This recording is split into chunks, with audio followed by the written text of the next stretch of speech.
నమస్తే, welcome to our channel. నిన్న పిఠాపురం వేదికగా జనసేన 12వ ఆవిర్భావ సభ దద్దరిల్లిపోయింది. కేవలం 1-2 స్టేట్మెంట్లు అయితే తెలుగుదేశం పార్టీ వాళ్ళను నొచ్చుకున్నట్లుంది. ఇవి రాజకీయాల్లో ఇవన్నీ కామను, కాంట్రవర్సీని కొంచెం పక్కన పెడితే సభ మాత్రము దద్దరిల్లిపోయింది. పిఠాపురం నుంచి పెద్దాపురం వరకు, పిఠాపురం నుంచి కాకినాడ వరకు, పిఠాపురం నుంచి ప్రతిపాడు వరకు, పిఠాపురం నుంచి తుని వరకు రోడ్లన్నీ జామ్ అయిపోయాయి. పిఠాపురం అండర్ కంట్రోల్ ఆఫ్ జన సైనిక్స్. ఒక్క పిఠాపురమే కాదు, మొత్తం కాకినాడ మొత్తము దద్దరిల్లిపోయి స్తంభించిపోయిందని చెప్పవచ్చును. ఇటు చూడండి, నిలిచి గెలిచాం. ఇక వివరాల్లోకి వెళ్లే ముందు కొన్ని ఫొటోస్ చూపిస్తాను చూడండి. ముఖ్యంగా వైఎస్ఆర్సీపీ వాళ్ళు, జగన్మోహన్ రెడ్డి గారు చూడవలసినటువంటి ఫోటోలు ఇవి. సాక్షి మీడియా ఏం చెప్తాందంటే జనాలు రాలేదు, జనాలు పవన్ కళ్యాణ్ మాట్లాడుతూ ఉంటే వెళ్ళిపోయినారని చెప్పారు. కళ్ళు తెరిచి చూడండి, పిఠాపురం దద్దరిల్లిపోయింది. జగన్మోహన్ రెడ్డి గారు, భారతి మేడము, వీళ్లకు బీరీ లేదు, వీళ్లకు బిర్యానీ లేదు, వీళ్లకు బస్సు పెట్టలేదు, వీళ్లకు 500 రూపాయలు ఇలేదు, వీళ్ళని ఇంటికాడి నుంచి పిలుచుకొని పోయి డ్రాప్ చేయలేదు. స్వచ్ఛందంగా వచ్చినటువంటి జనం జగన్మోహన్ రెడ్డి గారు స్వచ్ఛందంగా ఎలాగో మనకు రారనుకో, ఈడన్నా చూడండి దద్దరిల్లిపోయింది. ఎటు చూసినా జనసేన జెండాలే, ఎటు చూసినా జన సైనికులే, ఎటు చూసినా వీర మహిళలే, ఎక్కడ చూసినా కార్లే, ఎక్కడ చూసినా బస్సులే, 2 వీలర్లే. ఆ ట్రాఫిక్ క్లియర్ అవ్వడానికే పొద్దున పట్టింది జగన్మోహన్ రెడ్డి గారు. నీ పేపర్లో ఏందేందో రాసుకుంటాను. చూడు జనం, చూడు జగన్మోహన్ రెడ్డి గారు, చూడండి ఏర్పాట్లు చూడండి. మీరు స్కూల్ పిల్లలు కాదు, వీళ్ళు కాలేజీ పిల్లలు కాదు, స్కూళ్లను బెదిరించి, కాలేజీలను బెదిరించి జనాలను పోగేయలేదు, డ్వాక్రా మహిళలను బెదిరించలేదు, ఎంప్లాయీస్ ని బెదిరించలేదు.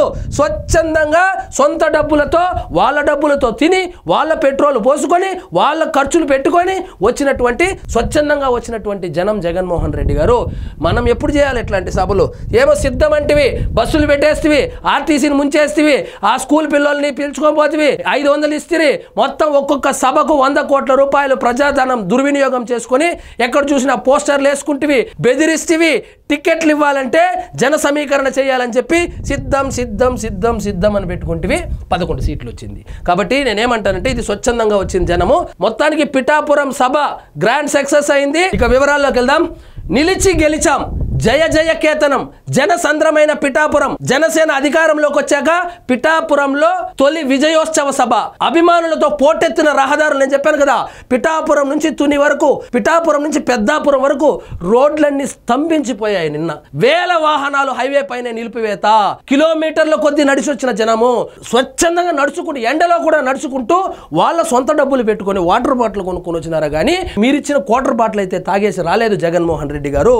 చూడండి, జగన్ ఇంకో 20 ఏళ్ళు హ్యాపీగా నిద్రపోవాలి. మంచి మాట చెప్పినాడు ఈయన. అసెంబ్లీ గేటు కూడా తాకనివ్వని సవాల్ చేశారు, చరిచిన తొడల్ని బద్దలు కొట్టాం అని చెప్పి విజయోత్సవ సభలో అన్ని విషయాల మీద అయితే మాట్లాడాడు. ఒకటి సనాతన ధర్మం మీద మాట్లాడాడు, అదేవిధంగా కూటమి గురించి మాట్లాడాడు, జగన్మోహన్ రెడ్డిని ఏ విధంగా దించారో మాట్లాడాడు, 100% స్ట్రైక్ రేట్ ఎలా కొట్టాడో కూడా మాట్లాడాడు. మొత్తానికి ఆయన 40 సంవత్సరాల పార్టీని నేను నిలబెట్టాను అని చెప్పినటువంటి స్టేట్మెంట్ కి తెలుగుదేశం కార్యకర్తలు అయితే సోషల్ మీడియా వేదికగా కొంచెం బాధపడుతున్నారు. అదే విధంగా నాగబాబు గారు, పిఠాపురంలో పవన్ కళ్యాణ్ గెలవడానికి కారణము 1 పవన్ కళ్యాణ్, 2 జన సైనికులని చెప్తే వర్మ పేరు చెప్పలేదని కూడా తెలుగుదేశం కార్యకర్తలు కొంచెం మనసు నొచ్చుకొని సోషల్ మీడియా వేదికగా ట్రోలింగ్ అయితే చేసుకుంటా ఉన్నారు. ఆ 2 పక్కన పెడితే సభ దద్దరిల్లిపోయింది. విజయవంతంగా 12 సంవత్సరాలు జయ జయ ఖేతనం అయితే ఎగరవేసినారు.